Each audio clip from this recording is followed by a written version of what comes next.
प्रकार के होते हैं? खाते 5 प्रकार के होते हैं। बचत खाता, चालू खाता, सावधि खाता और आवर्ती संचयी जमा खाता, और एक होता है अल्पवित्त खाता। ठीक, और 5 प्रकार के हो गए खाते। अब आया चेक।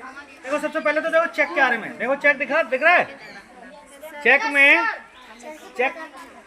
देखो सबसे पहले तो जहाँ पे लिखा हुआ है इस जगह पे तो नाम लिखते हैं जिसको देना है, और जहाँ रुपीज लिखा है तो रुपीज यहाँ भर देते हैं। जहाँ रुपीज लिखा है यहाँ शब्दों में, और जहाँ ये रुपए लिखे हैं यहाँ पे किसमें?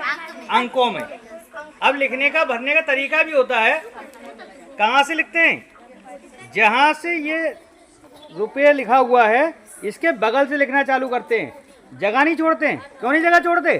क्योंकि अगर जगह छोड़ देंगे तो हो सकता है तुमने दिए उसे 10,000 और उसने आगे लिख दिया 1 लाख, 1 लाख और बढ़ा दिए, तो जगह नहीं छोड़नी है। दूसरा, इसमें देखो यहाँ लिखा है जैसे 1 लाख लिखा है, तो एक कहाँ है? बॉक्स जहाँ से स्टार्ट हो रहा है वहीं से ना, तो बिल्कुल जहाँ से बॉक्स स्टार्ट हो रहा है यहीं से लिखते हैं, आगे जगह नहीं छोड़ते हैं। आगे अगर जगह छोड़ दो कोई भी इसमें डिजिट बढ़ा सकता है। ऐसे ही अंत में जब हो जाएगा या तो लाइन खींच दो, ऐसे लाइन खींच दो, या इस तरह से लाइन खींच दो कि उसके पीछे भी कोई पीछे भी कोई डिजिट ना बढ़ा पाए या अंक ना। चेक में चेक नंबर कौन सा आता है? जो डबल कॉमा इन्वर्टेड कॉमा के बीच में है, सबसे पहले है ना, 2 कॉमा ये लगे हैं ऊपर, 2 कॉमा ये लगे हैं, ये होता है हमारा चेक नंबर। किसी किसी में यहाँ पे भी पड़ा होता है और किसी किसी में यहाँ नहीं होता, लेकिन जो 2 कॉमा के बीच में नंबर होगा वही आपका क्या होगा? चेक नंबर होगा। ठीक है, चेक तो देख लिया सबने। चेक के बारे में पता चल गया कैसे बनना है। अब चेक होते हैं 3 प्रकार के। सबसे पहले हुआ वाहक चेक या धारक चेक।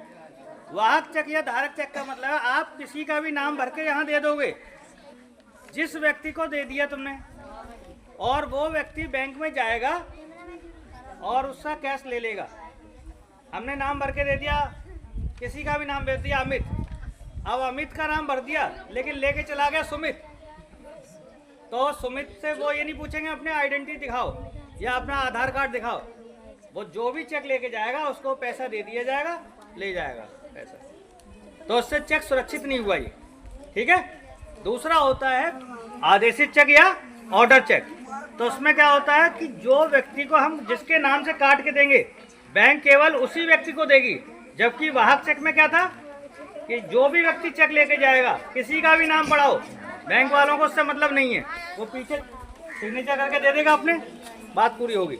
लेकिन ऑर्डर पे में, ऑर्डर चेक में उसका नाम दोगे केवल उसी को मिलेंगे पैसे, और जब चेक काटा जाता है तो उसके सिग्नेचर पीछे करा के हम अपने सिग्नेचर कर देंगे। अब पैसा किसको मिलेगा? जिसका नाम लिखा है उसी को मिलेगा। समझ में आ गया? तीसरा है रेखांकित चेक। देखो चेक जैसे ये बना हुआ है, चेक का रूप, ठीक, इस पे मैं ऐसे 2 लाइन खींच दूं तो इसको क्या बोलते हैं? Cross check. क्रॉस चेक या रेखांकित चेक। अब ये चेक है, इसको क्या किया, अभी मैं ऐसे भर देता तो क्या होता, जिस व्यक्ति को देना होता उसको पैसे मिल जाते, लेकिन इसमें मैंने क्या किया, ऐसे करके 2 लाइन ऐसे खींच दी। ठीक, अब 2 लाइन खींचने से ये क्या हो गया, ये चेक सुरक्षित हो गया। अब मान लो मैंने आवेश के नाम से चेक काट दिया, अब आवेश लेके जाएंगे तो इनको कैश नहीं मिलेगा, इनको अपने खाते में जमा करना पड़ेगा, और खाते में जमा करने के बाद इनके खाते में पैसा जाएगा।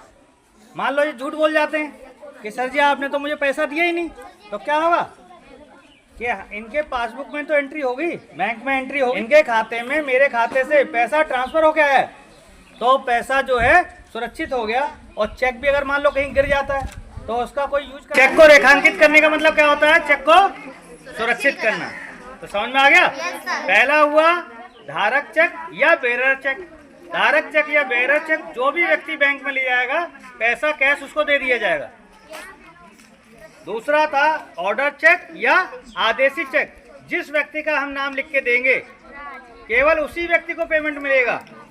तीसरा था रेखांकित चेक। उसी चेक पे अगर मैं 2 तिरछी लेना लाइन खींच दूं और लाइन में देखो एंड को नॉट निगोशिएबल अकाउंट पे ओनली लिख दूं, या केवल तिरछी लाइन ही खींच दूंगा 2, तो वही पर्याप्त होता है। अब पैसा इनको डायरेक्ट नहीं मिलेगा, इनके खाते में पैसा जाएगा।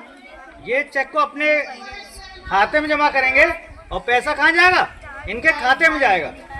और जिससे क्या होगा, चेक हमारा सुरक्षित हो जाएगा। अब ये झूठ नहीं बोल सकते हमें पैसा नहीं मिला, इनके खाते में एंट्री होगी। समझ में आ गया। और या इन्हीं के आवेश नाम पे मान लो 2 बच्चे हैं और यही चेक उठा के किसी दूसरे आवेश को ले गया तो उसको पैसा मिल सकता है ना। लेकिन जब कोई भी व्यक्ति मान लो दूसरा आवेश है और इसको अपने खाते में जमा करेगा तो इसकी एंट्री कहाँ दिखाई पड़ेगी, उसके खाते में दिखाई पड़ेगी कि ये पैसा ट्रांसफर हो गया, इस आवेश के खाते में नहीं गया, दूसरा आवेश ले गया है उसके खाते में गया है और पकड़ में आ जाएगा। समझ में आ गया कि नहीं आ गया? तो चेक कितने प्रकार के होते हैं?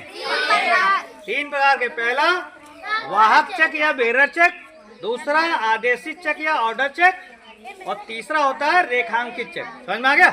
बैंकिंग समझ में आई? खाते कितने प्रकार के होते हैं और चेक कितने प्रकार के होते हैं? और चेक को रेखांकित करने का क्या मतलब होता है? चेक को सुरक्षित करना। चलो ठीक है, ताली बजाओ सब बच्चे।